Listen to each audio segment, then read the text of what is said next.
I'm Jillian, also known as Jill Got Heart, back with another mental wealth talk with Herb Smith, another one of my favorite cousins.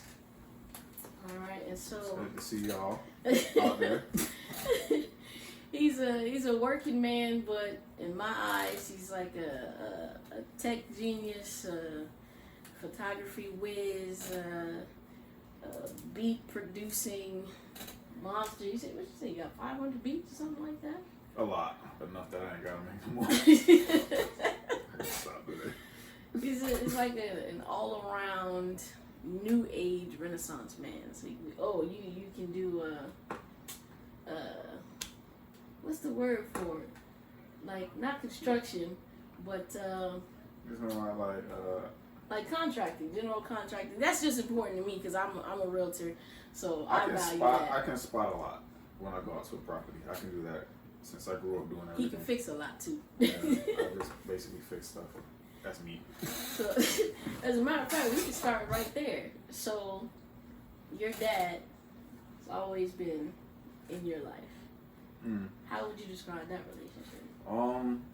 It's how to describe that? It's hard not having something to compare it to, but I can do my best. What I would say is that it puts a little bit of pressure, a necessary amount of pressure on you as a man. I'm not sure how. Like my sisters did not have that same pressure. Like they wasn't like, oh, you got to come out to the property. You got to learn how to fix everything in this shit. Like, no, can I curse? I can't. Yeah. Do what you was good for your spirit. Yeah, it's as a guy, he was just like, listen, like you're gonna have to learn all of this stuff, and it was necessary, absolutely necessary. Yeah, I feel like if he wasn't there for me, it's just as a man, if he wasn't there, and I don't know, dude, I'd probably be looking up to the wrong people. You know, growing up, I think it just keeps you from just looking for role models in the wrong places. Like you always gonna have heroes, like some of my heroes, nothing like my dad at all. Like Pharrell Williams, people like that, who just crazy people, like creatives. But like just growing up, I feel like it just gives you a good amount of direction. You know, I think it was absolutely necessary. You know, for me. Yeah. More about your dad. You mentioned you having a certain amount of pressure that your sisters didn't. What do you think, or has he ever told you his reason behind it? Oh man, I didn't think about this year a lot because the older I get, it's like when you look at your parents, you don't look at them the same way you did when you were young. Even when you were a teenager, like you start seeing where they were wrong in some places, and it's like maybe I shouldn't be listening to everything they say. I don't know. I'm not. What else do I have to question? So the way my father would pressure me in a way, it was like he was like. Not to say that he was wrong, because it's it could well be the case. It's like, oh, you know, when you start your family or you out on your own, you know, you're gonna have to work hard. You're gonna have to do this. You're gonna have to do that. And he kind of instilled in me because he raised 3 kids, working, you know, all day on a construction site as a foreman. So in his mind, he trying to prep me for like the worst almost. So it's like he made everything. He made it seem like everything would have to be done the hard way. And this year, I've just been focusing on like, why do I have to make everything so hard for myself? You know, like why do I have to make everything a mountain to climb? And I've just been thinking that like, maybe everything doesn't have to be so difficult. Like the first time I was looking for my property, I made it so difficult for myself. Like just with everything, I was just attracted to the most difficult stuff. Like the financing company was like, you have to do all this stuff. And I don't know why I picked them. I just did. And they made me do all this crazy, and it was just the most stressful thing. And I'm like, why? I'm not attracted to that anymore. Like I need to live in a way that's like, I need to walk with ease through life, basically. Mm-hmm. And it's good that he taught me to go into that mode when the job needs to get done, yes. But I think I'm at the age where I'm questioning a healthy amount of what they taught me, and it's like, okay, maybe I don't need to make everything a struggle, you know? So, yeah, I hope that answers that question. So when you say questioning a good amount of what they taught you, do you mean like questioning, yes, but also taking some of what they gave you in the raw form and kind of remolding it or reshaping it and applying it to today's time in your life?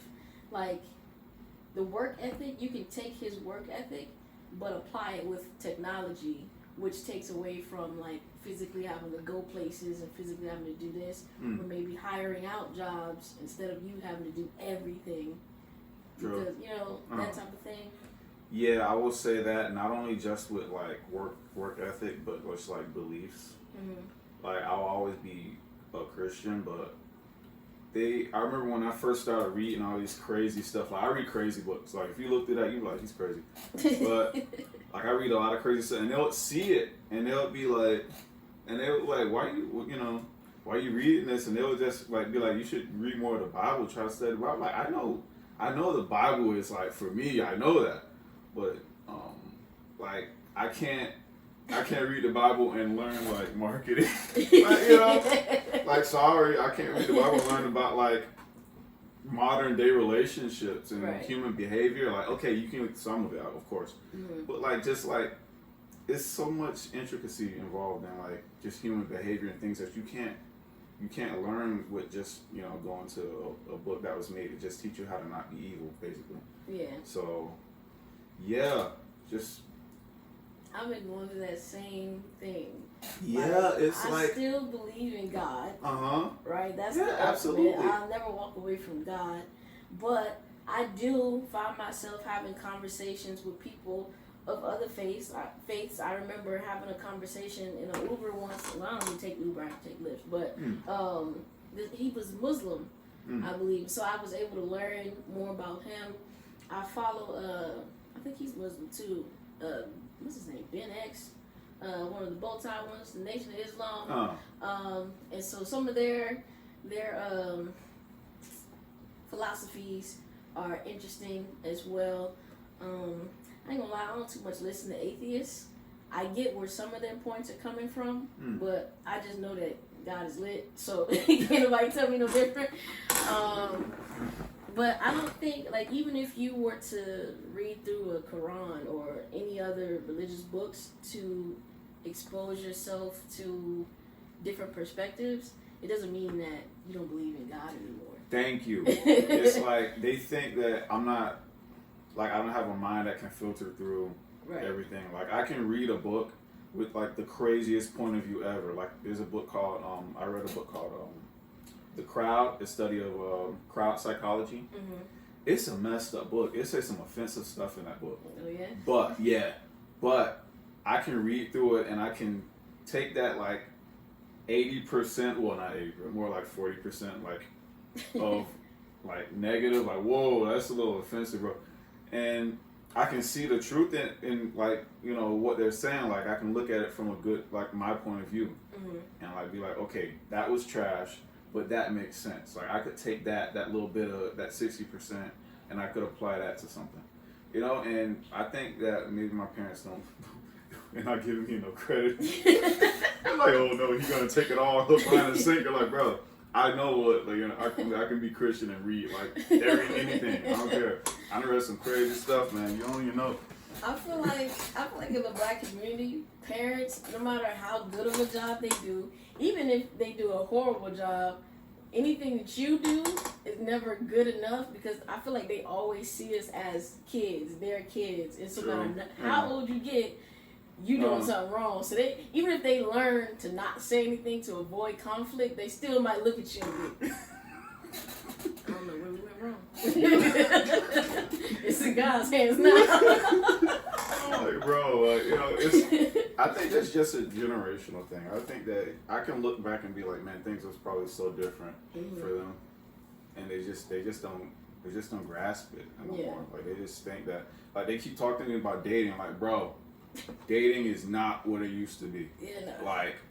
Like I'm gonna be a stepfather, most likely. There's an 80% chance I'm gonna be a stepdad. They don't get it. Yeah, they're like, bro, like it's not like, you know what I mean? Yeah. Like it's you know, it's different out there. You can't just go and meet some girl at church and they got kids too. What's wrong? And she actually Like, not be old. Yeah, I mean, not to say that, not to say that. Yeah, old be at church But- too now. For real though, for real. Old I'm for not the Lord too. Gotta get that praise and worship, man. You know what I'm saying? Gotta get that fellowship. But yeah, they think it's just a breeze. Like, oh, you have you starting a family. Like, bro, if I come in here with like some girl who got like 1 or 2 kids or something, y'all gonna be looking crazy. So obviously, I got to take my time to find like the right. Even if they did have kids, I gotta make sure that they're mind right.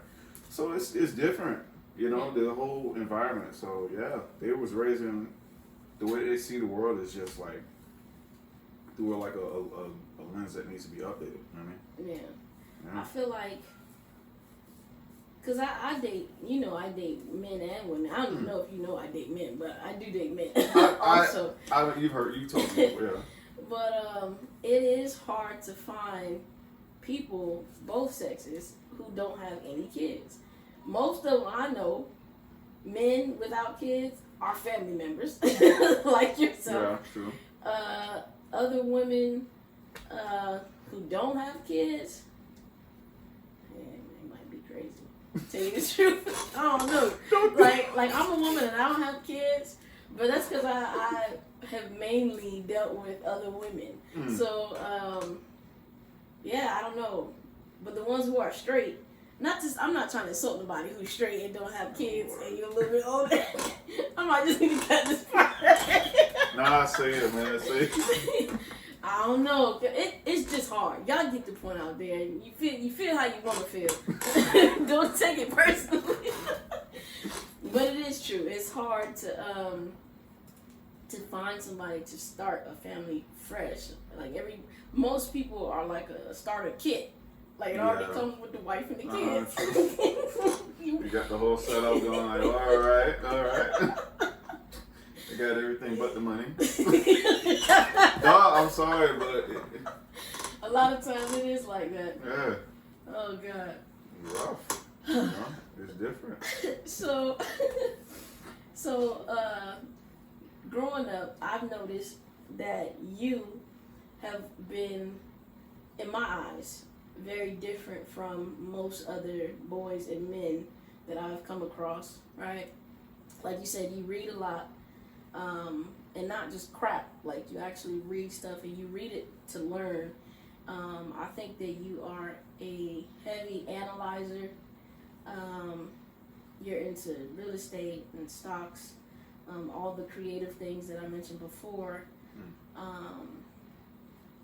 But I think the most impressive thing, though, is that everything that you know is self-taught for the most part. That's what it seems like to me, because you were homeschooled, so that's different from like public school, which is probably for the best anyway. Yeah, definitely. But like all the extra stuff that's not taught in a regular school curriculum, I feel like just through reading and your own research and that search for knowledge is how you know all of this stuff. Because most people don't look for that much information on their own. Yeah, I always thought that I was just a little bit weird, like much of a kind of a nerd, you know. But when you're black and I don't want to say that I look like the average black person when you first see me, but I think that has a lot to do with it when people see me and they're just like, it's almost kind of an insult to black people. Like not what you said, but like other people, like I'll say something and it'll be like weren't you homeschooled? Like I was like, yeah. I was like what college you go to? And I'm like, I didn't go to college. I just started working. And then people just be like, how do you know? You know, college students will be like, what? I remember I dated this one girl, and she was like, stop saying all those big words. Why you keep saying those big words? She was a college student. Words in the dictionary? Yeah. She's like, I don't understand what that means. Bro, get out of here. So I don't know where it comes from. I know that a lot of the reasons why I've read about at least human behavior is just because I didn't go to public school, and I didn't have like a ton of friends, and I didn't have like all the experiences that everybody else had. Mhm. So I always felt like I was on the outside looking in, as far as like human. Like sometimes I wouldn't even consider myself human. Like I was outside of the scope of human like behavior or whatever. Not just foolishness, but It's you know. mostly foolishness. No, you know why I don't call it like foolishness all the time is because I think to myself like okay, we've always had this ideal in our mind of human behavior, Mhm. but when has it ever really existed? Think about it. Like you say, okay, you know, in an ideal world, people wouldn't do this and people wouldn't do that. People wouldn't do that. I'm like, when have people ever not done that? The world ain't been ideal since Eve fucked up. Yeah. That was the last time it was ideal. I'm like, you know, so I was like, well, if people are like that, and it comes from like me looking at, like learning from certain people online, like certain speakers, and they would always, one of them was somebody's crazy, they probably won't even know who they are, but his name is Owen Cook, and it started out trying to learn like dating advice, like years ago when I was like 20 or 21. And they don't just teach that, like they'll teach you like, okay, you have to be confident, whatever. And it's like, then they start going into like just deep level stuff, and it's like, see the world for what it is. Like, don't just like apply this weird ideal because you're just gonna be disappointed. It's like, okay, well, if humans are just like that, if people are just like that, look at me talking about humans. I don't fucking. Well, you see how weird I feel sometimes. So it's like, okay, if people are like that, and I'm trying to understand, like, people, why don't I just learn about it? Why don't I just learn about it, and instead of like trying to like, no, you know, getting mad when somebody doesn't act a certain way. It's like, what if I just adjust? I don't have to act like that. But what if I just learn a certain way to maneuver around that type of activity? You know what I mean? Basically, accept people for who they are. Exactly, and just adapt to it. You don't have to be mad at them, and you don't have to do it yourself. But like, if a bird poop on your car every time you park under the tree, are you gonna like get mad and, oh man, as you're washing your car? Are you just gonna park in the next spot away from the tree? You know? Yeah. So that's kind of the way that I viewed it. It's just like, okay, let's just avoid the bullshit when we can and accept like what I can't control, and at least learn how to deal with it. You know? So that's a lot of the reason why I learned what I learned. Also real estate, because I just don't want to work forever. Right. I really don't. So I went hard learning that stuff. I went hard learning creativity just because I had heroes that were musicians. You know, I was like, William, the big inspiration for me. Just the fact that he was doing music like crazy back then. Yeah. And I was always trying to keep up. So that's another part of that, just music stuff. Low key, I wish I lived like, I never wanted to move back to West Palm when we left when I was like 10 or something like that. Yeah, because it was like all my people was down here, all my friends at school was down here, and it was like all the growing up, I felt left out of it because I'm all the way in West Palm. Yeah, so, we only saw you like 3 or 4 times a year though. And I was like, man. And it was always such a good time when we got together. Don't even get me started. I ain't even I'm gonna tell you after the damn story, after we do this, but I'm gonna tell you the story. That thing still cracked me up to the day. I hope you ain't talking about that ass whooping. No, that's another one entirely. No. The only time your mama whooped me. And that's because, how about, oh my God. So I ain't gonna go into the story, but how about I talked to Kirby about it, we was laughing about it, and she told me she was the one who snitched, and the reason she snitched was because she was jealous that I was when I would come over, I would spend so much time with Jasmine. She was like, who she think she is? That's my sister. Just so y'all know, Kirby is the oldest out of the 3 of them. Jasmine is the baby. Me and Jasmine's only a year apart. Kirby is damn near 10 years older than us. So when me and Jazz hang out, I was just like, I couldn't believe this nigga said she was jealous. That's why she snitched and we got our asses whooped that night. Oh my God. I was like, bruh, you flaws out.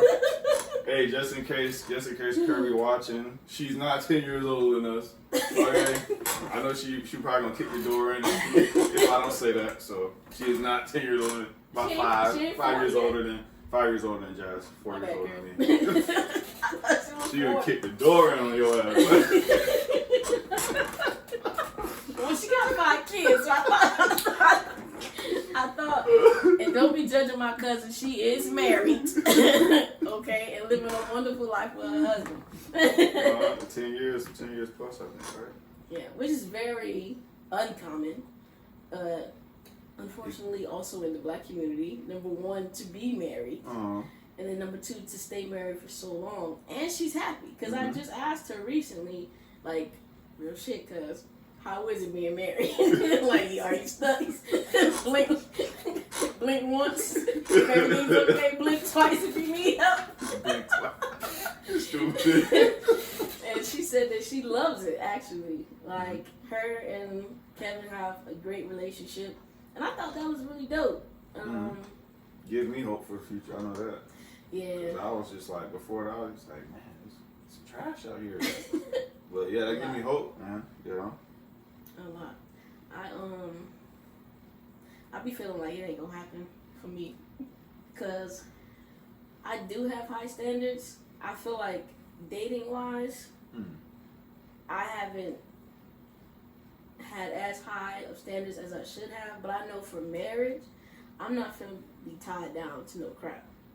So if it doesn't happen because I never find anybody who's acceptable, then it just is what it is. I'll be a statistic. Another what was it? 65% or 75% of black women, successful black women, are single. What? Yeah, it's high as hell out here. Dang, where they at then? If you're part of that 85, man, just know that there's people out here that's looking for y'all, man. I don't know, put up a billboard or something. But here's the thing about relationships, and it's a messed up thought. I got a lot of messed up ideas about just everything. But here's the thing about like a relationship for me. And I just started thinking about this like 2 years ago. It's like, okay, so let's say I'm looking at everything, every relationship, and the one thing I notice about just relationships in general and marriages is just people just get married for no reason. Right. Like when you think about it, it's like, okay, what's the point? And it's a messed up thought when you first think about it, but if you really like suspend like what you already know and how you feel about romance and stuff, it's like, what is the point? Like you get together, like basically the whole courtship process is like you chasing them, they chasing you a little bit, you chase them back a little bit. What happened when y'all got each other? Right. And it's just there. Ain't no going back. It's just like that. What happened? It's like, okay, what's the next thing? Okay, well, let's get the house. Okay, what's the next thing? Oh, let's have the kid. Okay, what's the next thing?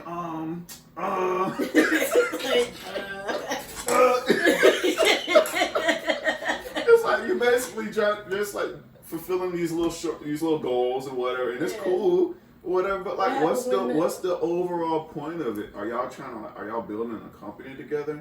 Right. Are y'all like each other's partners in that? Like, you know what I mean? Like, if y'all like back in the day, marriages used to be like arranged because like this side of the family owned a steel mill, and this side of the family owned like a lumber mill or something. You know what I mean? Like it was like some sort of purpose. It wasn't a lot of romance, and I know that it's important. Romance is important to me too, but still, like it's got to be like some point to it. Like let's say I married like a singer or something, just to put out there. We're trying to start a record company or a songwriter, and like I'll make the beats and like we try to build a company. Like, you know, okay, let's start the LLC. Let's build this company. Let's have like some high goals. You know what I mean, for the future. And it's just like, I don't see any of that. I see it sometimes, and that's how I know it's gonna work. When I see two people that they got like this big goal in mind, like this lifelong goal, like, yeah, we just wanna like spread, you know, that's why Christian couples be saying, like the missionary Christian couples, they were like, our life mission is to like just spread the word of God and da da da. And they be together for the longest, and I'm like, oh, maybe maybe it got something to do with that. You know what I mean? Yeah. The fact that they actually got a mission together. You know, so that's just my idea of it. In case anybody, any other songwriters are out there.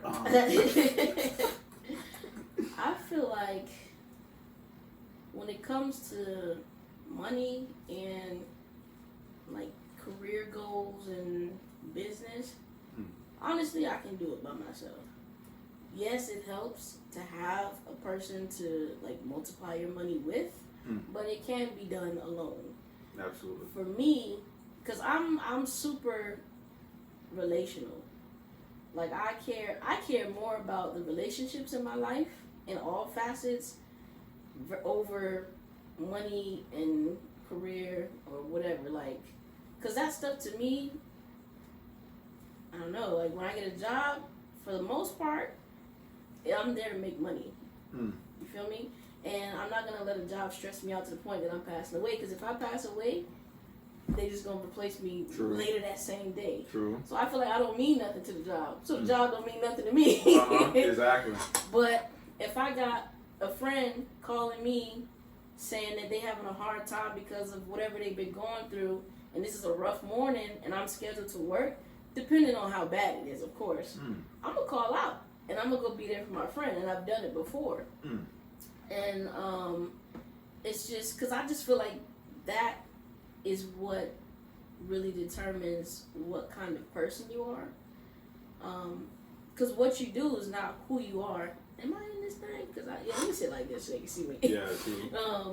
What you do is not who you are. So you could be the best businessman on earth, i.e. Donald Trump as an example. He's a great businessman. But in my opinion, he's a trash human being. And so his wife won't even hold his hand, bro. That's so funny. When I saw that, I was not even like, for the camera. She's not yeah, even bro, like, not even for camera. So you will imagine what she like off camera. I'm like, nah, she didn't just do that, and she did. She was like, that thing was funny. She probably carried a little contract around. It said right here on page 15, no hand holding. Don't act like you forgot. You a businessman. I know you read this contract. Oh my God. But yeah, I care about my relationships. That's how you know if we fall out and I don't try to fix it. That's how you know you don't mean that to me. But yeah, I just feel like that's kind of like when you leave, that's the impression that you leave on the world. And that's part of why I'm doing this. Like, I want to make impact on people's lives in a positive way. Even if I never find out, like, how it affects people, I just want to help. If having a conversation, if anything we say, even if it's just one piece of something, helps give somebody a different perspective on something and helps them feel better throughout their day, I feel like I left an impact on this world. And that means more than any amount of millions that I make while I'm here. Because I can't take it with me. True. Yeah. And then the other thing I wanted to say was, you mentioned that romance is important to you, right? And so I just want to know if you can talk more about that. I don't know what your comfort level is. Like, why is it important to you? Because I be feeling like guys don't care that much about romance. Because I don't know if I've just been dating the wrong ones. In what capacity? Like, just as far as, like, if you're already in the relationship, like, buying flowers or something? Or? Well, in all the stages, like, the courting, in the actual relationship, in a marriage. I think that when I say romance, I mean, like, connection. That's what I would be a better word for it. Like, understanding and connection. Because I was like contrasting it against like just marrying for purpose. That's what I should have said. Like, yes, you want to marry somebody because you can build something together and it makes sense logically, but you also want to be able to create a connection. That's another reason why I read some of the books I read, because I just want to understand like the psychology of another person. And like, what's one of these books that I read? Way of the Superior Man. It's basically a book about how how masculine and feminine energies like live together. Yeah. Very, very good book. I recommend it to anybody. Anybody. It's probably the second most important book I've ever read, honestly. And I need to reread it too. But yeah, romance is important for me as far as like connection and stuff like that. Like the whole getting flowers and stuff like that. Ideally, I would want to do that. But like, you also don't want to Get look. flowers? Yeah, like, not get flowers, but like give flowers, like That's gifts. important I'm enough to yeah, give them to? like I'm a very giving person, Mm-hmm. like to a fault sometimes. But I had to unlearn some of that. Like I think all that was because of all the love that I got from my mother. Mm-hmm. Like she would literally like every morning she would just like hug us like this. Yeah. You know, and then tell us, I'm proud of you, so like that. And it's like, okay, when you meet somebody and it's like you want to do so much for them, but I have to realize that, okay, maybe you should like take a step back and let them come to you more. Like I had to learn that over the years. Right. Like you can't just. I think people always talk about, and I don't really buy the whole astrology thing, Mm-hmm. but people are like, oh, you're a Cancer, you fall in love like that. Mm-hmm. I'm like, okay, first of all, that's BS. But like I have like had times where like maybe I did jump too quick. You know what I I'm mean? a Taurus and I've done it as well. Yeah, exactly. So like I don't buy it, but people do say it. Like, people just apply it to me. I'm like, okay, shut up. But yeah, I have done that quite a few times. It's like you jump too quick, and that's something that this is years ago I'm talking about. Like when I first started dating, and it's like, okay, yeah, I would like to be romantic and all that, but I learned that over the years that you have to do it in a way that actually makes sense to the other person. Right. You know what I mean? You have to frame it. Like if you give somebody something they didn't earn, maybe they'll just be like, what the hell? And they don't know how to handle it. You know, people have success barriers for a reason, you know? It's funny that you say that because I'm actually learning that now. Because I also am a giver, and after so many like failed entanglements, I was feeling like I'm just gonna change basically who I am. I'm not gonna give affection nowhere near like I was before. I'm not buying nobody nothing, out here wasting my money. Like, I'm not coming to see you. I'm not texting you to check on you. I'm just gonna be an asshole. But honestly, it takes so much effort for me to not show affection because that's just who I am. Like, I hate those days when you're not on good terms with somebody you're talking to, and you go to say good morning, and you write all the stuff, and then you remember that they mad. Yeah, you were like, you know what?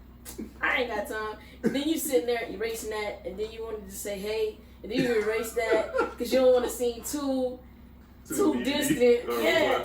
Or too, yeah. So then you said what's up, or you say something that don't make sense, and now you sitting there 15 minutes trying to figure out a text, doing the most.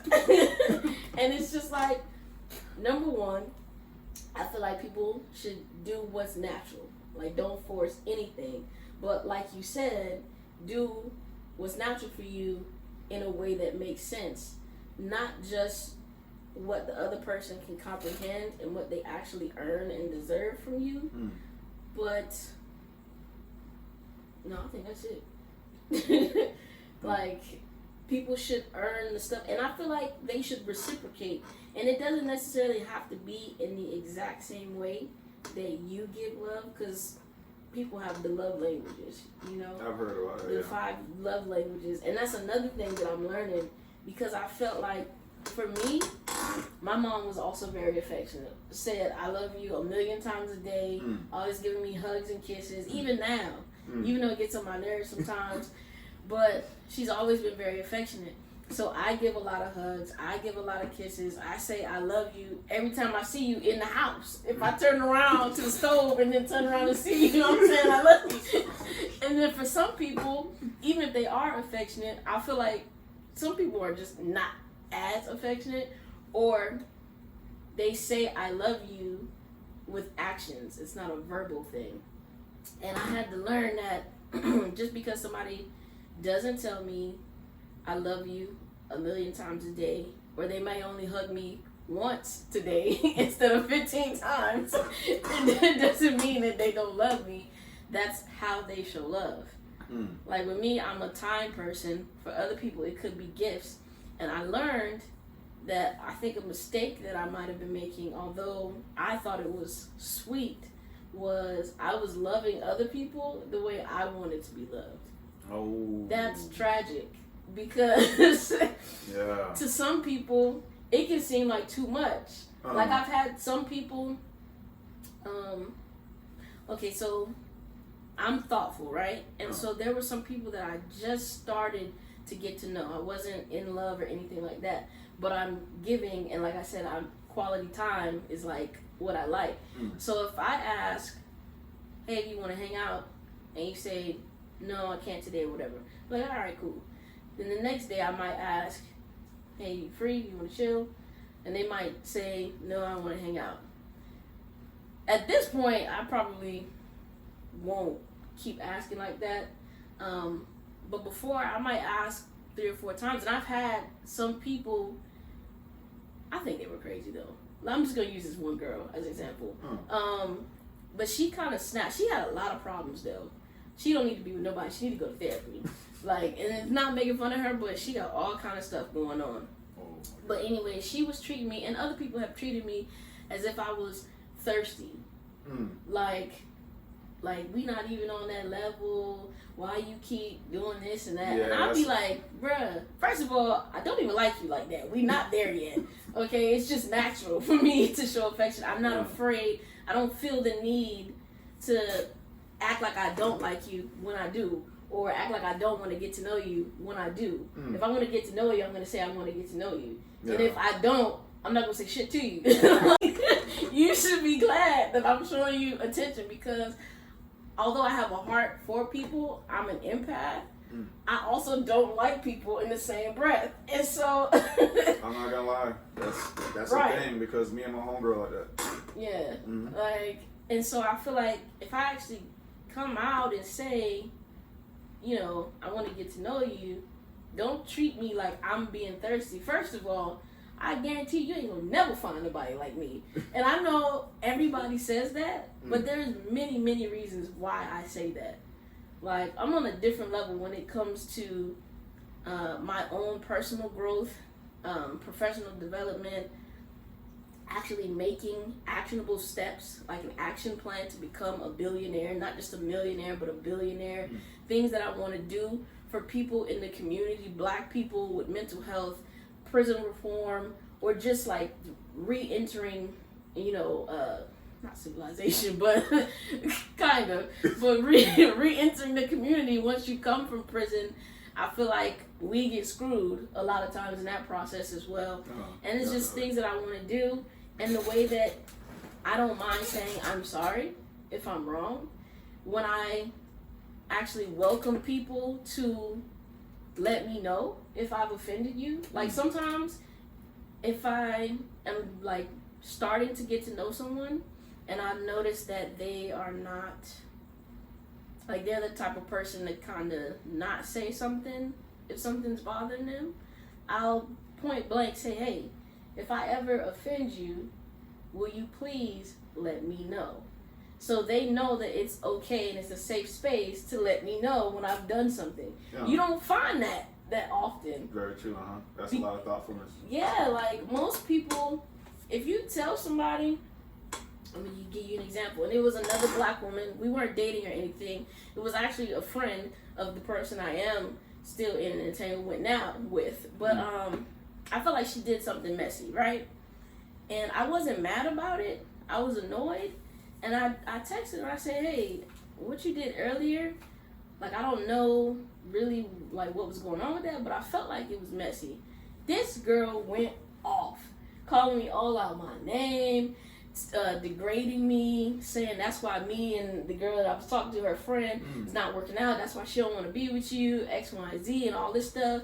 You know, a year later, me and the girl still talking, but that's fine. She went like all in, like with like all these low blow hits and just all kind of stuff. And I just feel like if somebody comes to you and they say something that you did made them feel a certain way, or they felt a certain way about something that you did, even if you disagree, all you have to do is say, you don't even have to apologize if you don't feel like you were wrong, but you can acknowledge their feelings. I understand what you're saying, but I didn't do anything intentional to make you feel like that. And it's just about a conversation. Like, you don't have to go off on somebody. Yeah, people quick to like take things personally, especially nowadays. Like, that's part of our culture. Like, people just get triggered by everything, and it's like okay, even if somebody did see something a certain way, if like, let's say you were like, oh, Herb did this or Herb did that, Herb's that type of person. It's like, okay, on one level I could get mad and say, oh, Julian, blah, blah, blah, and start trying to text you some craziness. Or I could like be she like, did. And then when I blocked her on my phone and Facebook, she texted me from another number Jesus, doing the same thing. I said, that's Yeah. why you got a restraining order now on you for the girl you was talking to. You crazy. yeah. She's the type of person that care too much what people think. You know what I mean? Like, if somebody says something about me, and it's like, okay, that actually is kind of more your problem than it is mine. When you really think about it. Like, even if you are spreading rumors, it's like, dude, the truth is always gonna come to the light anyway. Yeah. You know, so why worry about it? I don't have anything to prove to you. Yeah, and your perception is like, it's not like a stick. You can't hit me with your perception and harm me. So I have to like generate that pain inside my own mind for it to affect me. It's like, okay, could I let go of that? I probably can. So, you know, but people can't let go because they too identify with how everyone else sees them instead of how they see themselves. So, yeah, man, she has a real problem if she's taking it that far. Wow. And like, this was somebody, I think I was only communicating with her at that point for like 2 weeks, 3 weeks. And I offered to be a listening ear for her because, like I said, she had that restraining order and she was going through a lot of stuff and she was hurting bad emotionally because this was somebody that she was in love with and they was kind of, I guess, doing her dirty from what she said. And I felt bad that she was out there and she wasn't like close to her family and, you know, was having suicidal, you know, bouts or whatever. And so I was like, all right, well, you know, I don't know her, but because she's the friend of somebody that I love, I can offer if she wants to talk. I can listen, you know, and just, so it was like that type of thing. Like, we weren't friends. We weren't talking for a super long time. So it's like, for her to snap on me, somebody she doesn't know, it's like, how much more would you snap on somebody who actually knows your triggers? True. Because the only people that can really make me snap is my mom and the person I'm dating. Like, everyone else, I'd be like, fuck this nigga. Like, I don't let nobody get me to that level. And it's just like, I don't know. Even to this day, I'm not angry with her. By all means, I don't communicate with her at all. But I just understand that it's a her issue. So, I don't know. That's all her 100%. Over a weekend, I actually had somebody, like, I always joke. Everybody knows that I always joke, I always crack jokes, whatever. And that was the understanding that we had. And she mentioned something, and I like said, you know, whatever, you know, it's just normal thing. I said worse things to her, but I just said a little joke, like not even like close to being offensive, like, oh what, like, you know, something along the lines of just being silly. And like, she had this whole, she didn't get mad, but she just got like hurt, and she was just like, she knew that she kind of knew that she was overreacting because she texted me like, sorry, I overreacted, but it's just something I'm dealing with, and da da da. So for the rest of the weekend, she was like real silent, and she goes to a friend of our, a mutual friend of ours, and says, oh, he's not even speaking to me, and I'm like, you're literally going through this entire thing in your own mind by yourself. Like, so some people, yeah. So some people will just do that. Some people, maybe she had a traumatic experience that was kind of like that, because people will keep repeating their own trauma. Like, I learned that this year. Like, I did a lot of research on that. It's like trauma is like a big thing. Like, if you don't find a way to get through your trauma and process it, you're gonna keep repeating and doing the same shit over and over again. It's like, wow. So I'm pretty sure she had her. I got my stuff too, but like that was probably one of her things. It's just like she just went through it, and it's like you just going through it with yourself, bro. Like that's you. So yeah, people will literally just go through something all on their own, and you just be like, okay, all right, you know, off to the side, not even knowing what the hell going on. You know what I literally just came up with in a moment while you were talking, and you said trauma is like a big deal, and it's like, so I don't drink, right? But so correct me if I'm wrong, but white liquor has the tendency to sneak up on people. Is that correct? True, like vodka, so yeah. Patron is vodka, is that what that is? Or Patron is Patron? Like is Patron is vodka, I believe. Okay, so because I remember being at a party and I was drinking Patron. No, I don't drink, but that day I drank. So I had Patron with some kind of juice or whatever because I have to be sweet. And I remember somebody who was helping, because the girl that I'm in the entanglement with, she was with me, and she's like, hey, this is Patron now, though. I know you don't know what you're doing. I'm just letting you know, don't do too much, because you might not feel it right away.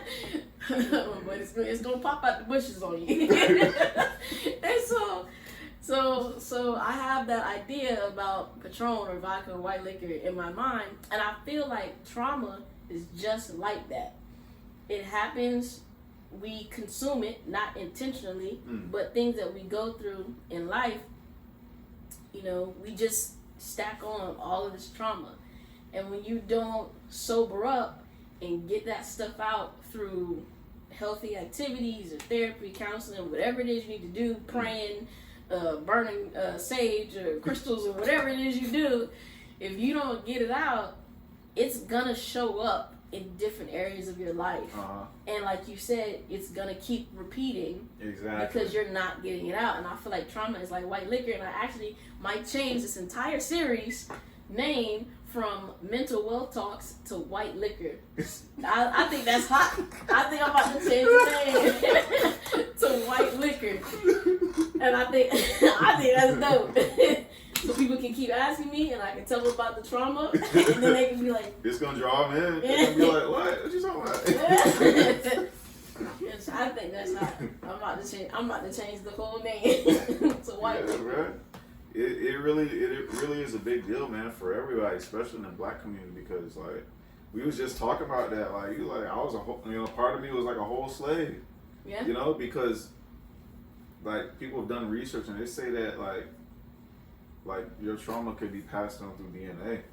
And it's like, I believe that because of just how natural selection works. You know what I mean? And the way natural selection works is like, people who survive like the craziest stuff, they live on and they live long enough to have children. It's like, of course, like if you just die early, you didn't go through anything. But if you live long enough to make it to maturity and have children, you probably have been through some craziness. You know what I mean? So I think that really does get passed down. I think that a lot of it gets passed down, especially if it's like back then. Oh my, I wouldn't even want to be alive. Oh my God. I'll probably be one of the ones to jump off the ship. Exactly. It's like what old boy said at the end of Black Panther, because they knew that death was better than bondage or something like that. That's probably me. It's like, damn, I wouldn't even want to like see what it was like, bro. Like I watched something like Roots. And it's like I couldn't make it through. Yeah, it's like you sometimes you can't even watch like that movie Amistad. You remember that movie back in the day? But he was like, "Give us free." Yeah. Like it was hard to watch. You know, I was like, man. It makes you mad because it's like, why would you even do people like that? And the fact that even that scene, when he was like, give us free. Like the emotion on his face and in his voice was so intense. And the fact that a grown man had to ask another grown man to let me go. And it's like, and he couldn't do nothing because they put chains on him. Uh-huh. And it's just like having to ask for something that I was given by God really messes with my head. Like, even today, our right to vote or our right to jog like Ahmaud Arbery or our right to be black and barbecue and swim and play loud music and wear hoodies and eat Skittles like everybody else and drink sweet tea like Trayvon Martin, or be at my own damn house where I pay rent like Breonna Taylor, or you know what I'm saying? Like, I have a right. Exactly. And it's like, I shouldn't have to lose my life because you're violating my rights.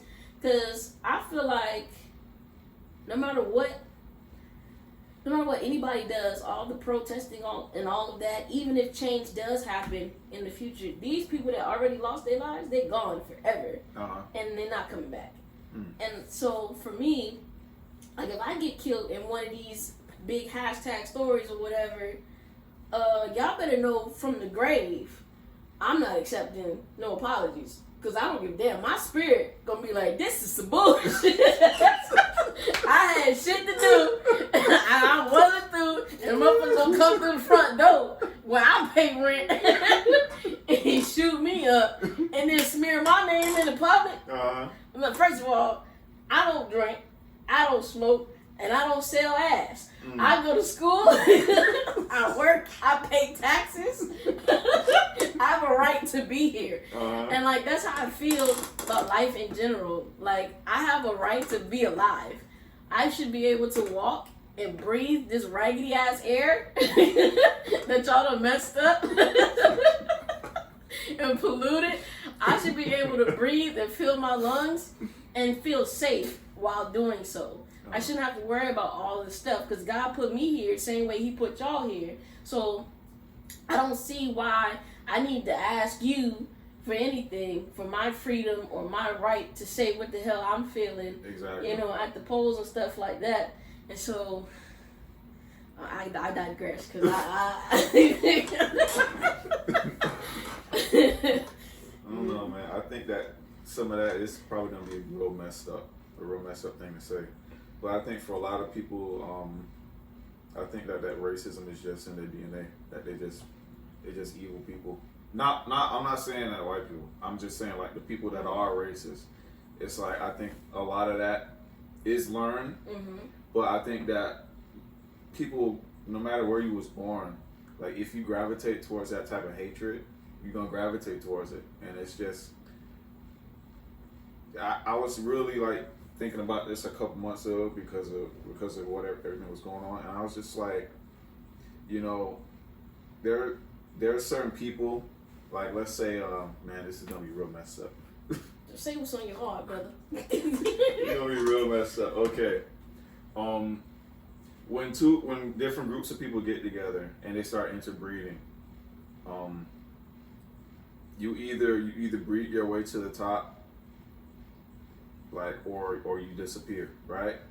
So when white people, well, I'm sorry to put y'all out there like that, but white people are genetic recessives. So if you're not gonna breed your way to the top, how are you gonna keep whiteness? Like this idea, like I was arguing with somebody, like, bro, it's the idea of whiteness is like in this country is very toxic. Just the idea of it, the fact that we need to maintain this skin, it's like that's toxic. Because what does that mean? That means that you have to isolate. You either have to isolate yourself from everyone, or you have to kill everyone else. Because you can't breed your way. You can't breed your way to the top. You know, you either just stay away from the melting pot, or you just like try to tip it over and try to like throw everything else away that's in it. You know, so now introducing coronavirus. Because I believe in the biological warfare. It's out there, you know. That is very valid because it could be going on, and it could possibly be going on right now. I don't have the data I need to research it more, but yeah, dude, like it's a very, very big possibility. But yeah, it's like, okay, you see people who they have no problem with anyone else. You know, like a lot of them, they'll be like, oh yeah, I have no problem with them, da da da, and the fact that they're sticking to their own race is like cultural, I guess. Like that's just how they grew up. Mm-hmm.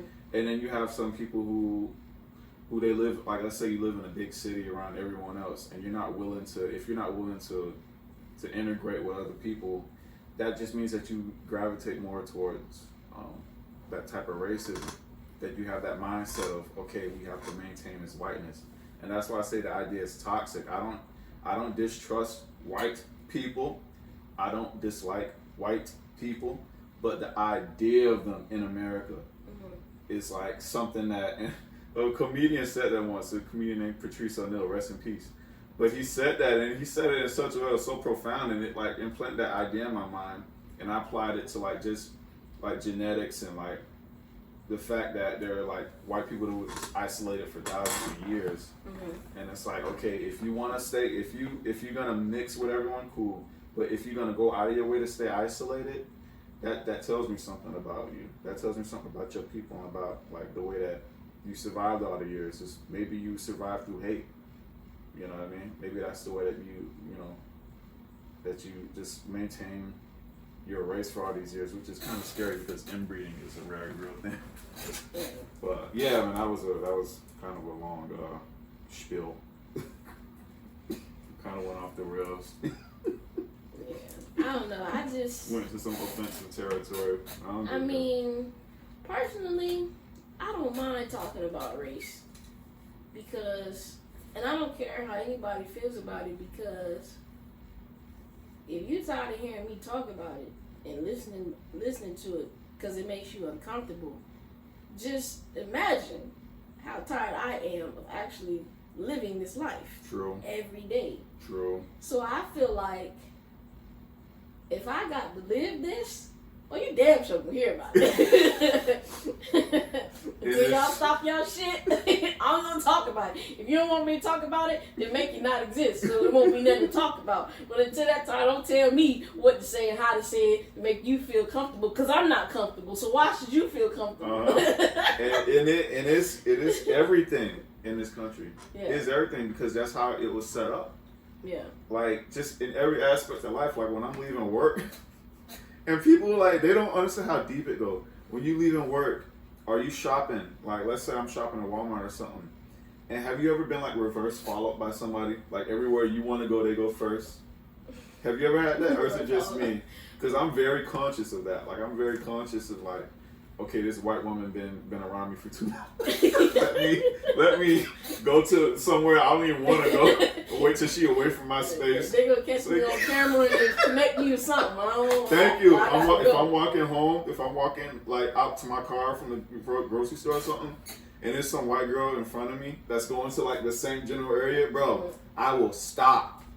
I will stop and look at my phone until she is like 20 feet ahead of me. I'm like, I ain't about to get caught up, bro. You're not about to see me next to this white woman and have something happen to her ass the next day and try to connect me to the shit. Where she last? Who was that? Exactly, bro. Big black guy. That old 6 foot. It goes deep, you know. Yeah. Like, you have to be conscious of that. Like just you know, the things that your parents tell you, like, oh, when you get pulled over, you do this, and then you gotta, yes sir, and okay, I'm taking my ID out, and you know what I mean. It's everything. I used to pull my license out before they even walk up to the car because I don't want to be moving when they get there.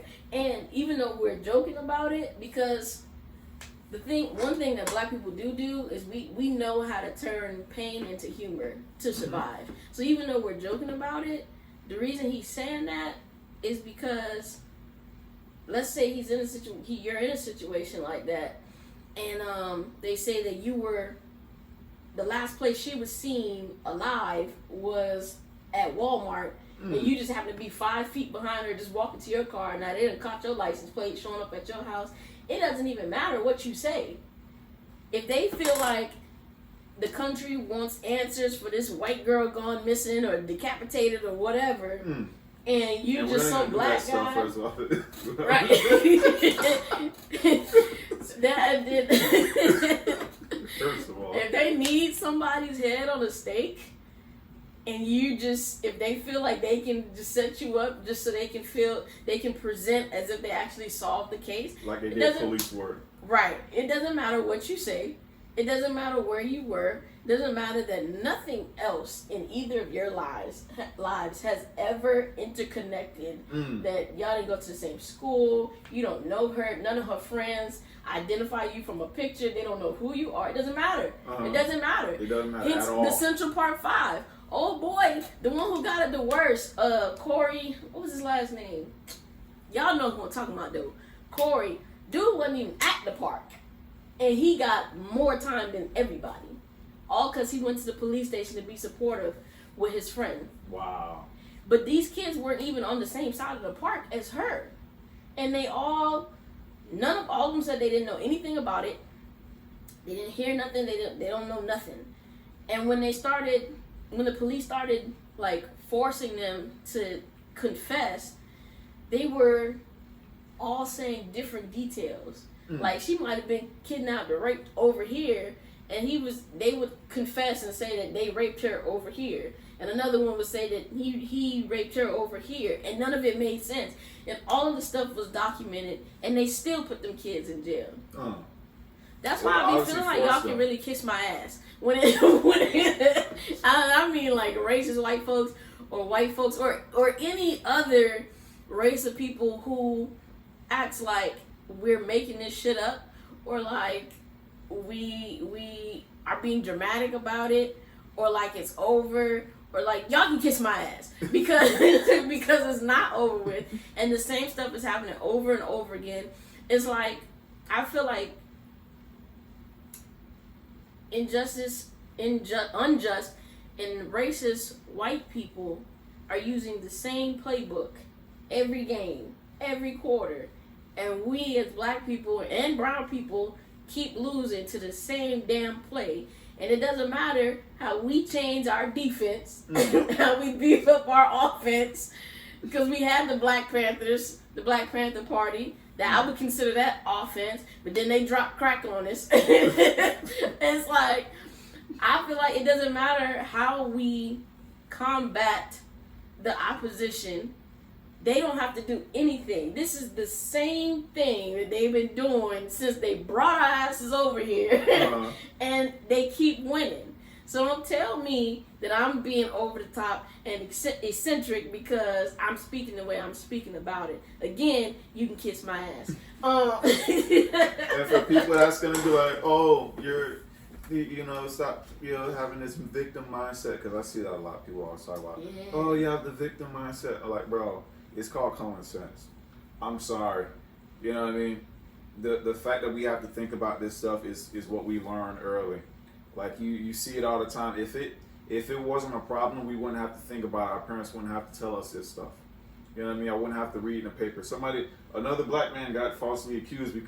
All that because the fact that we have DNA evidence now in the past like couple decades is like released so many people. It's like, you serious? I just saw him on the way over here. He wasn't even responsible. After 15 years, they let him out.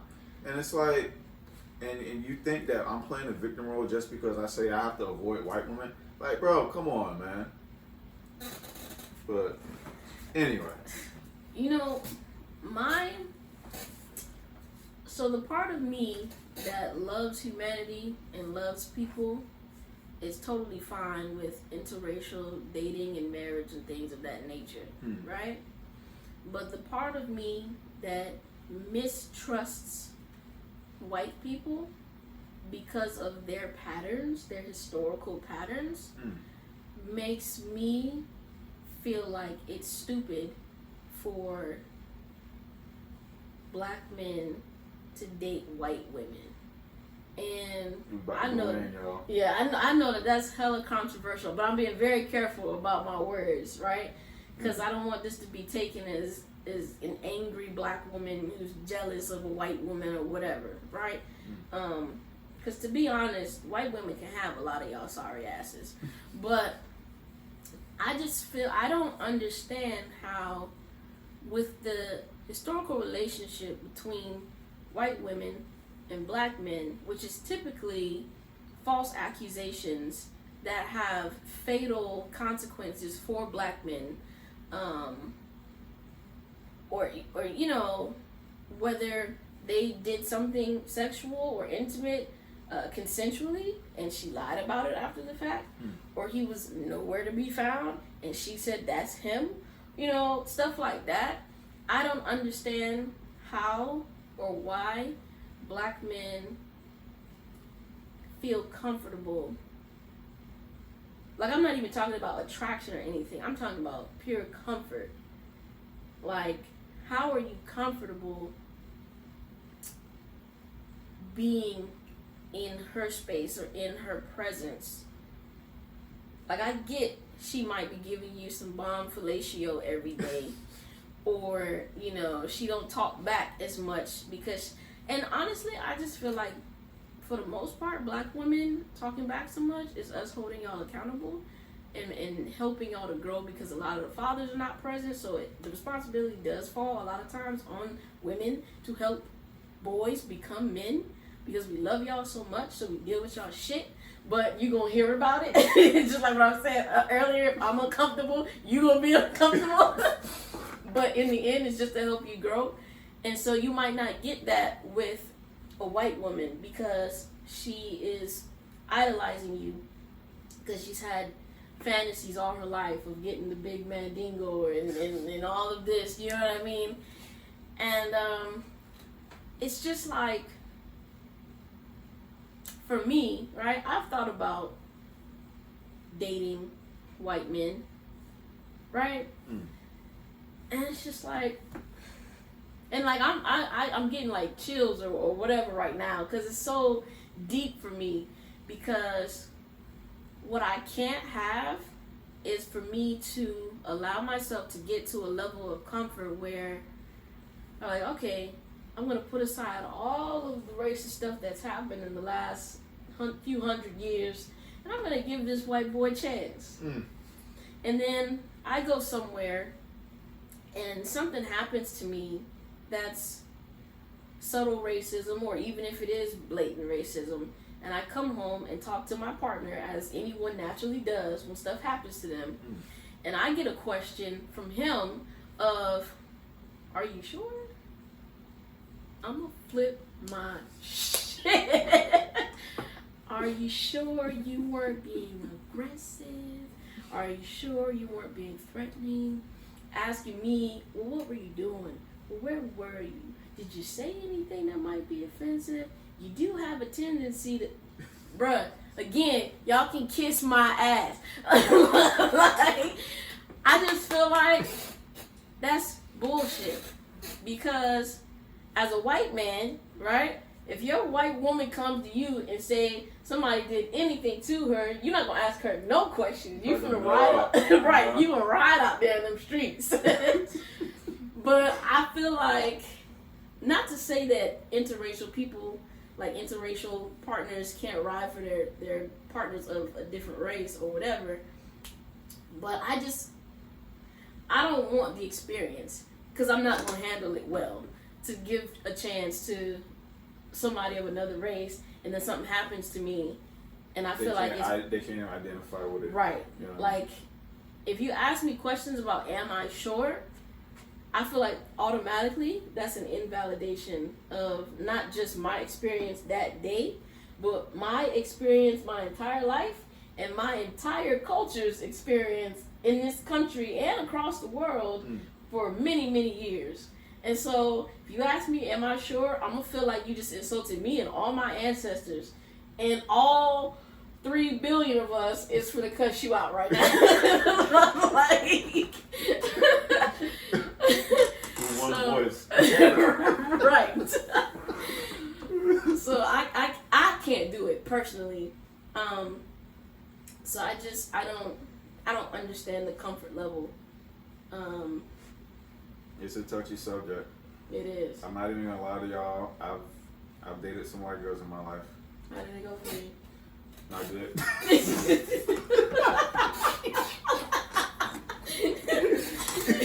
Listen, bro. Listen. Has anything? I just want to know. Have they ever said anything racist unintentionally, or did they ever question you? If I don't know if you ever talked to them about how you felt about stuff, but if you did they ever question what, like, your perception of those situations? Have they ever said anything? Nah, I guess I was lucky. Well, I mean, I don't have like a wide sample and range of them that I've tried to mess with or anything, but you know, a couple that I have talked to have never really said anything. I feel like it's because, like, maybe I wasn't the first black person they dated, or maybe I don't know what it was, but yeah, like I would only bring up race. The only time I brought up race around like what a white girl I dated was as a joke. Like, this is gonna be stupid, yo. Okay, I was in the mall and like she kept like tickling me and she, you know, just being silly. I'm like, stop. I'm trying to eat my food. I'm literally trying to eat. I'm hungry, so I'm trying to eat. And she like, I guess she didn't know when to just stop. I was like, if you stop, I'm gonna say something that you're not gonna like. If you just, you know, I'm gonna call for help or something. And she just kept doing it. I was like, help, racism. Loud as fuck, dude. Like loud as fuck. She's like, oh my god. I was laughing the rest of the day at that. Help, racism. In the middle of the food court, bro. Oh god. So like, I bet a bunch of people turned around and looked too. I was like, what? Oh, but nah, I'm not gonna say that, you know, it was great. Like, oh man, like, nah, if you trash, you trash. Seriously. No matter what like, race you are. Yeah, like maybe, you know, I blame myself for like falling for this shit. I guess it's like, yeah, maybe I should have just, you know, gave him another 1 month of trials just to see how crazy that. Yeah. Free trial, 30-day free trial. Yeah, exactly. No, because you gotta see what people like before you invest in them emotionally. That's another thing I learned. Like, emotional investment could mess you up because you're gonna keep doubling down. Yeah. Like, you invest in them, and you're not just gonna turn your back on them after a while and be like, whatever. You're more than likely gonna like try to go back and like, okay, maybe we can make it work again because I invested so much. And you can't just turn your back on your investment because, like, genetically speaking, if you built the hut in your village, you know, back in the day, and it's like you just turn your back on the hut and go into the jungle, it's like, you know, you're gonna die. So the only people who survive are people who like take care of their investments. Yeah. So I had to learn that, okay, let me just like not invest in people. But that's just another subject entirely. But as far as like the whole white girl thing, or interracial dating thing, on one side, and God, it's so much offensive stuff that is flying around, but on one hand, yeah, you do want to be with somebody who knows your struggle, who understands that what you'll go through on a day-to-day basis and won't question you like at all. You know what I mean? Somebody who won't turn their back on you, or somebody who like how do you pronounce this? Fetishizes you, I guess is the word. Like you're a fetish for them. Yeah. Like, I don't know if that's a real word, but we can I go hope with it. I'm coining it. But yeah, like you don't want to be just someone's fetish. Like, okay, if you just out to have fun, whatever. But as far as like an actual relationship where y'all building something, you don't just want to be some piece of eye candy for them. You know what I mean? Yeah. And like, it's as far as just building a community, like I think that when you have and not to say that you can't be a leader in the black community if you like date Spanish girl or Asian girl or white girl. However, it's gonna take some of that credibility. I'm just saying, like, it's the truth hurts, but it will take away some credibility. Just because people are always gonna look at you and be like you can't talk black and sleep white is the phrase, right? Yeah. Yeah, that's the phrase. I think I've heard that before. And like, agree with it or not, like the people have spoken, bro. Like you like people, you know what I mean? Until we get to a place where if race wasn't such an issue, we wouldn't be talking about this. You know what I mean? Right. We really wouldn't. So I didn't create the situation. You know, it's just what it is. The situation was You born know. for me. I was happy when I was born. Yeah, exactly. Yeah, that shit came at us. But yeah, that's one thing. But on the other hand, when oh man, this is offensive. When you're a man, when you're a guy, you kind of have. Lord have mercy. Oh my god. Okay. Nah. When you're a dude, you just kind of have to like. You have to choose a woman that chooses you. I'm sorry. If you know what I mean, like you're not gonna have, unless you're like a high status, like super high status type of a guy who just has all these options. You're not, I think that women assume that when you see a man, he's just like plucking women up like flowers, like, oh, I like this one, I like this one, and you can just have any woman you want. It's like, no, like you kind of just have to, like, if she like you kind of have to give her a shot. Like, you can't give every woman a shot, but like, if she okay and you're like, how many times is a woman gonna come up to you all friendly, looking all in your eyes and stuff like that? It's not gonna happen a lot. Once again, if you like a boss, or if you or someone who's high status in your like current situation or where you at, yeah, you might get like a good amount of women that's coming after you, but for the most part, I think for maybe like 70, maybe 60% of men, it's like, especially black men, you have to get in where you fit in almost. You feel like that? I feel like black men get the pick of the litter, like above white men. That's just men. what you're seeing. That's what it seems like. Here's the all thing. races of women want black men, and that's why if they don't want a black woman, they don't have to have a black woman. That's my perspective. If I could find like a black woman for me, that's just like I grew up in Pompano. I'm sorry, I grew up in Pompano, and if you're from Pompano, it's like there's a certain role that you play to like be attractive. Mm-hmm. You know what I mean? Oh man. I can see that. A lot of offensive stuff coming out. Pompano is the hood, guys. So yeah. In areas like that, a lot of times you either gotta be some big time athlete, a drug dealer, or I don't know, the plug. You just have a good amount of game. You know what I mean? If you just gotta be smooth. Some people just smooth, but most people ain't. Yeah. So what you gonna do? If you're not smooth like that stuff takes like time to learn. But all that stuff is mindset too. And then like back to when you were saying you gotta choose somebody who chooses you. It's like a lot of times I feel, from what I understand, from what I perceived from conversations I've listened to of black men speaking, black men who date outside of black women, it seems like they perceive black women's, what I would say, holding them accountable, or as they would say, nagging or tearing them down or whatever. It seems like they perceive that as not being chosen or not being good enough, or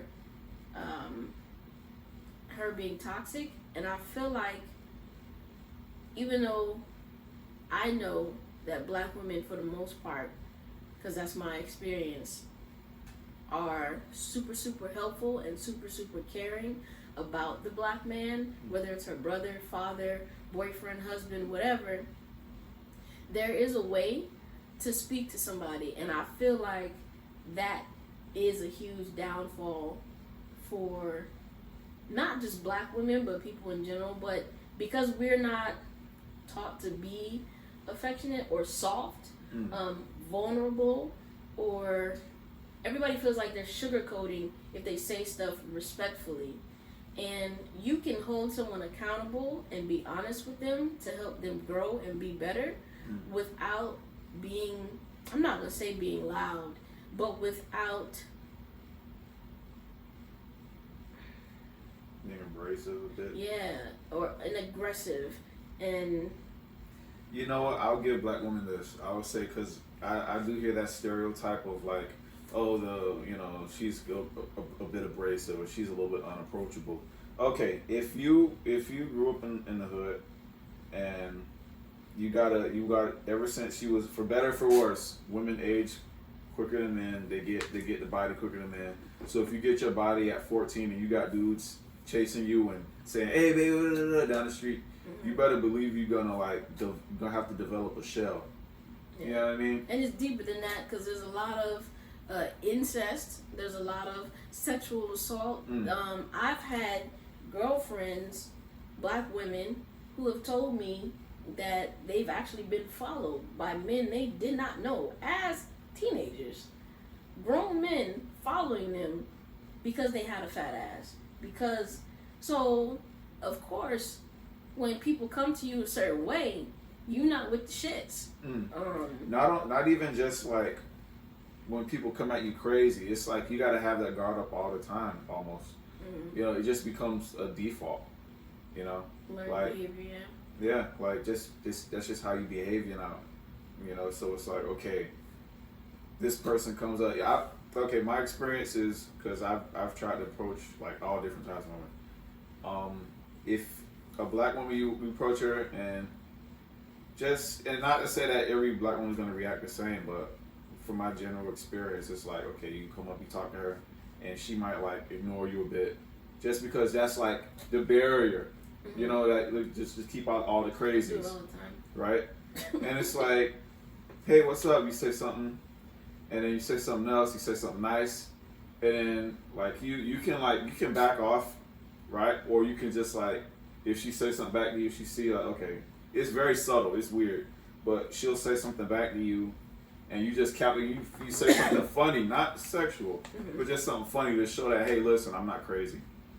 You know, just to display that, listen, I like you, but I'm not crazy. Right. And if you can like give her that energy, she'll smile at you, and she'll become like, and she'll be like the prettiest girl in the room, and she'll go from being like, who the hell is this nigga? Like that, to go and smiling at you. So I think that a big part of it is just understanding that, yeah, black women have seen some craziness. Like, just women in general have seen craziness. Like, I say it a lot, like, oh, I couldn't handle being a girl. Y'all go through too much. You know? Yeah, it's just, so a lot of it is understanding that, yeah, black women have been through something. There's a certain way that you have to show them that you're not crazy, basically. Yeah. You know? And I think that they can be very helpful. They are very helpful. And yeah, you don't need to, like, the whole thing of, white girls are nice. Like, no, they're not. Black women are super nice if you can get past the guard. Yeah, like people say, oh yeah, the white girls are so nice. The white girls are not nice. They're just, like, that's just a cultural thing for them. Like the polite, like that little bit of politeness that they have, that's an act up front. You know, and they'll be nice, and they'll be nice to you, like, if they're attracted to you, right? But have you ever tried to approach a white woman that didn't want to talk to you, bro? Come on now. I don't know, because I don't talk to them. I'm just saying, for the dudes listening out there who think white girls are so nice, like, have you even talked to girls, dude? Like, go out to a bar, bro, start talking to all the different types of women, then come to me talking about who nice and who not. Like, come on, bro. Oh, God. Black women are nice, but we might give you a little extra conversation while we being nice. You got me up here doing all this shit. I told you not to do that shit in the first place. Now we got to go around and do what I said to do in the beginning because I seen where you was messing up. But no, you ain't want to listen to me. You want to do it your way. And all of that, she's still helping you. She's still creating a plan. She's still fixing it. Yeah, but you just going to hear a little bit extra. I think that black woman you could build a real nice empire with a black woman. Yeah, because not only do they have their own mind, but they're willing to support you. You know what I mean? They're just not just sitting there and playing like their little role. Like, okay, I'm the trophy wife or nothing. Like, nah, they're gonna ride shotgun with you. You know? For sure. So this conversation is getting hella long. That means it's a good one, or else I would have cut it. But to wrap it up, how would you say your mental health state is right now? Whatever you have going on internally with yourself, with stuff that's happening in the world, in society, just like, how's it going? Man, I'd probably say I'm like maybe 8.5 out of 10. which is real good. Just because this year was just so messed up, and I had to like just crawl my way back to just being happy. You know what I mean? And I learned a lot about myself. So right now I'm feeling real good. I'm feeling like, you know. That's good. Yeah. I'm happy to hear that. How are you? Honestly, I'm stressed out. Yeah. Yeah, there's a lot going on. But I don't feel like I'm depressed or anything like that, because I have been before. I'm not depressed. I do feel like I have a lot of stuff pulling me, like emotionally, in a lot of different ways. And just like goals that I'm having a difficult time reaching. This is actually something that I just came up with for myself. So the last couple of days I've been doing interviews, despite all the troubles, I've been feeling great. Just having these conversations, because I feel like I'm doing something important. So I do feel a lot happier about that.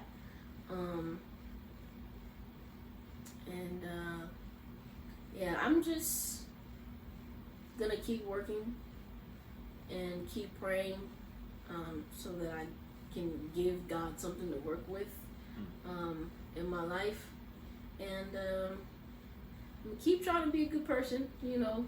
Yeah, don't let stress get to you, because it's never, it's an illusion, man. Yeah, high key though.